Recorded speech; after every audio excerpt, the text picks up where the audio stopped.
Trudeau says that tracking Canadians with their cell phones is on the table. Guys, this is how they're going to find out if you're congregating with more than 5 people. It's already happening, in fact, in 11 other countries who are now using people's phones to track the coronavirus pandemic, and it heralds a massive increase in surveillance. The city of Toronto has already announced that they are gathering cell phone location data from telecoms in a bid to slow the spread of COVID-19, and then the very following day, the mayor retracted those claims, saying that the city is now not collecting cell phone location data in the COVID-19 fight.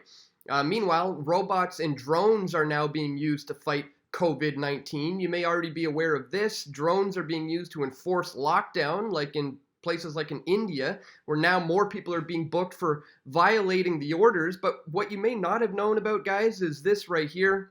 They have developed a pandemic drone to monitor and detect those with COVID-19. We're talking this thing can monitor your heart rate, your respiratory rates. It can detect if you're sneezing or coughing in a crowd. Guys, this is getting to an Orwellian nightmare beyond what we could have even imagined. And what this is actually leading towards is this grand agenda of the ID 2020, where they want to have everybody in the world digitally tracked, ultimately so they can gain more control over every single person in the world. You know, when the government launches these apps, it's not because they want to control you, it's because they want to protect you. Just like when the BC government launched this COVID-19 support app. You know, you can use this to self-assess. They have a tool there that can help residents decide if they need to seek coronavirus testing. Well, I can pretty much guarantee you, folks, if you get this app and if you even explore the tool that would try to educate you as to whether or not you had the virus, they will be tracking you, and you may soon find yourself on lockdown. So in today's video, we're going to be covering this story about the cell phones. We're going to be getting into the pandemic drones that are going to being developed, but we're also going to look at some solutions and how you can stay ahead of the game by utilizing things like this, the COVID-19 Digital Rights Tracker. This live tracker documents new measures introduced in response to COVID-19 that pose a risk to digital rights around the world. So we're going to get into all that and much more, guys. But just before we do, I'd ask that you check out this GoFundMe campaign called PFT Demonetized. If I had $1 for every subscriber, we could make the MSM obsolete. And that is indeed the goal. Guys, I've been 100% demonetized by Google because they don't like the information that I'm sharing on this platform. So if this is the kind of information you'd like to support, you can do so by clicking the link right here on the screen or in the description below. Any amount helps, so please check out the links in the description below if you want to support this channel moving forward. All right, so in George Orwell's 1984, he envisioned a nightmarish futuristic world where technology was being used to subdue an already very passive population, but when some of them would get out of line here and there, the technology was used to pick out the dissenters and to squash them. Well, we are very, very close to being on that reality. We're fast tracking towards this nightmarish Orwellian nightmare very quickly, as we now see things like this becoming a reality. Trudeau says that tracking Canadians with their cell phones is now on the table. The Liberal government says that using location tracking technology is not totally off the table. I think we recognize that in an emergency situation, we need to take certain steps that wouldn't be taken in a non-emergency situation. But as far as I know, that's not a situation that we are looking at right now. Meanwhile, the city of Toronto's mayor said that they were doing this. City of Toronto is obtaining cell phone data from wireless carriers to help it identify where people have assembled in groups. Parts of it, as part of its attempt to slow the spread of COVID-19, Mayor John Tory said on Monday. And then the very following day, he retracted those claims. And I'll spare you from reading through the article, but in a nutshell, he basically just says, I didn't mean we're actively doing it. What I meant to say was that we're just looking at this as a possibility. And then we have Trudeau come out and say, as far as I know, this is not a situation that we are looking at right now. Well, guys, they clearly are, and it should be concerning to you as it is to these people in these 11 other countries. Governments across the world are galvanizing every surveillance tool at their disposal to help stem the spread of the novel coronavirus. Countries have been quick to use the one tool almost all of us carry with us, our smartphones. And it's not just the phones that we have to worry about moving forward. As we see here, robots and drones are now being used to fight COVID-19. The entire country of India now is dealing with a drone technology. It's not loading up here, but you saw it before. They are using drone technology to track their citizens who are roaming around in the streets during the lockdown. And if any of these people have contracted the virus, they're going to be in serious trouble if they're caught by these drones. But this is where it gets Orwellian and downright scary. This pandemic drone has been created to monitor and detect those with COVID-19. Dragonfly will integrate a breakthrough health diagnosis onto cameras and UAVs to combat coronavirus. In a rush to combat the global spread of the deadly coronavirus, in the US, Dragonfly will deploy pandemic drones to remotely monitor and detect people with infectious and respiratory conditions to help stop the spread of the disease. The Dragonfly drones will be fitted with a specialized sensor and computer vision system that can monitor temperature, heart and respiratory rates, as well as detect people sneezing and coughing in crowds and other places where groups of people may work or congregate. Dragonfly will serve as a global systems integrator for the Vital Intelligence Project, a health and respiratory monitoring platform, yada, yada, yada. This is who's doing it. But this is what it can do.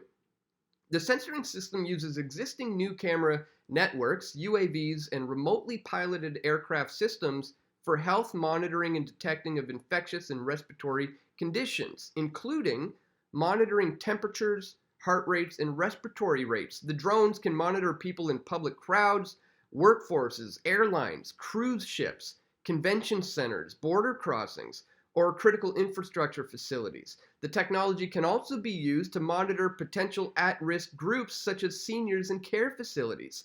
The Dragonfly demonstration video below shows the camera detecting not only temperature, heart rate, and respirations, but also when a person is coughing, as we see from the video demonstration, can be easily picked up.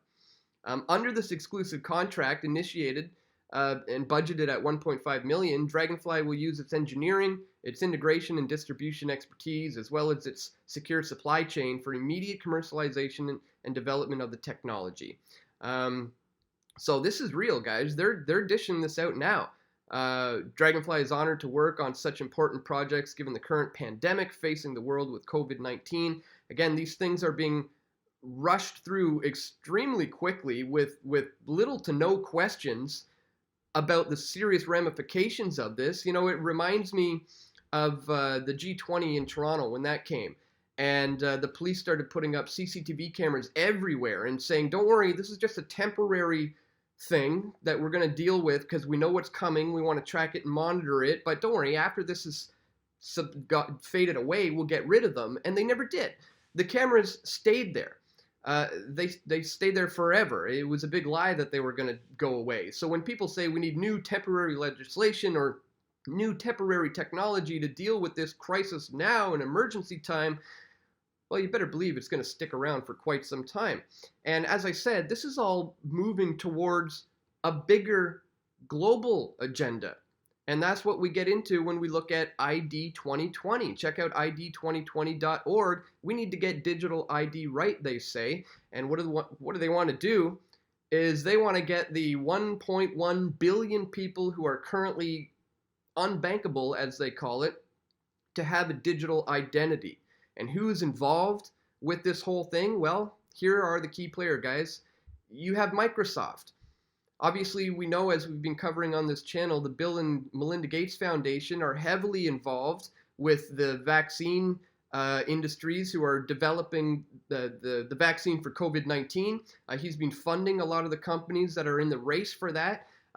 They're also working with Accenture. This alliance draws on advances in biometrics and innovative technologies and brings together expertise from business, government, and non-government agencies. And the third one, ladies and gentlemen, is Gavi, the Vaccine Alliance.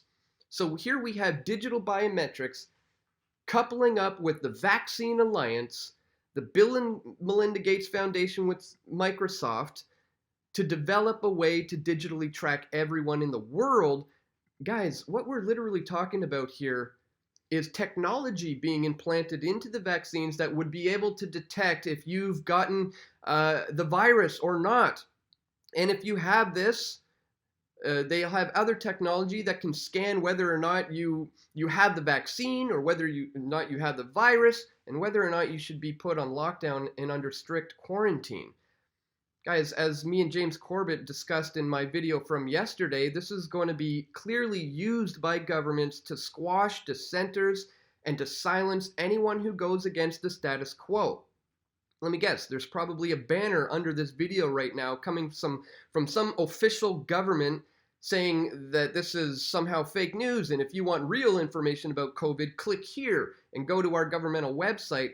Guys, they're going to be clamping down on this information very soon, in the very near future, and that's another very real reality to how they're going to use technology to so-called fight COVID-19. They're going to squash the dissenters, and they're going to find out who amongst you is worthy to be locked up, and they'll just use the coronavirus as the excuse to do so. So, I mean, when you see that 11 other countries around the world are currently dealing with this, Toronto suggested they're going to do it, and then tracked back and said, no, we're not actually going to do that. But you know, we know that Trudeau said it's on the table, so they are looking at doing this.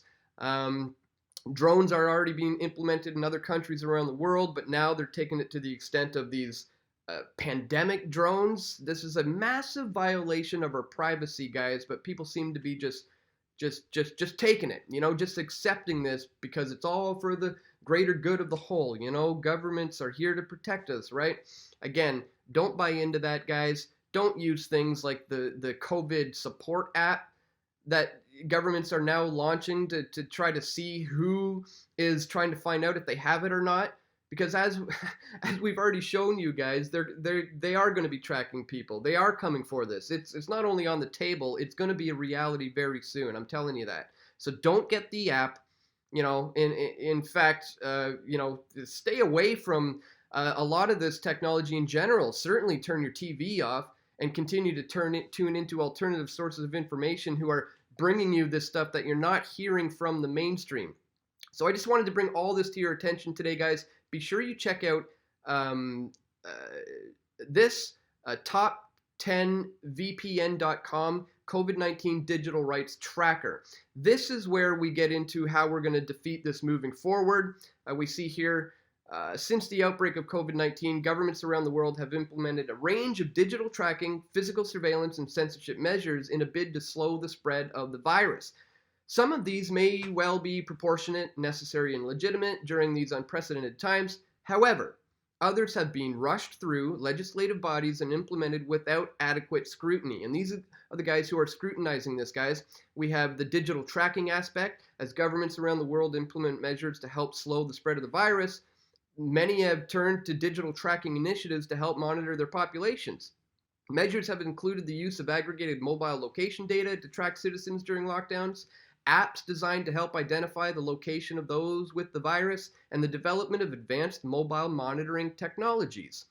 Below is a reverse chronological list of confirmed digital tracking measures being adopted around the world, and these are all the countries that are currently doing this, guys.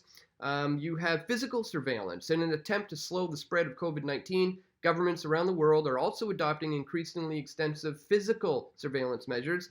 These include the deployment of facial recognition cameras equipped with heat sensors, surveillance drones used to monitor citizens' movements, and extensive CCTV networks in a bid to help enforce the curfews. And here's all the countries that are currently doing it. And then we have censorship, guys. Since the outbreak of COVID-19, there's been a rapid acceleration in the spread of mis- and disinformation.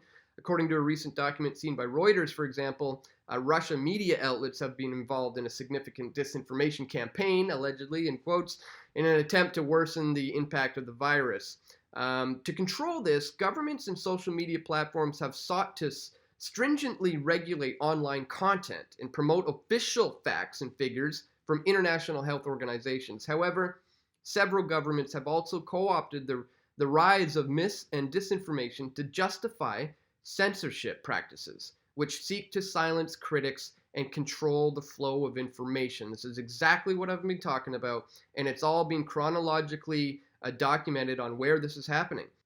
So I will include a link to that in the description below, guys. Be sure you check it out. It's an excellent resource, something we need in this current trying times. We need to stay 2 steps ahead as they are currently using technology, as we've clearly shown here today, to clamp down on our rights and our ability to remain private. So guys, if you appreciated the information in this video, please click the thumbs up button, leave a comment, and share this one with your friends and family. And stay tuned. We're going to have more video reports coming soon. This is Dan Dix reporting for Press for Truth. We all want truth.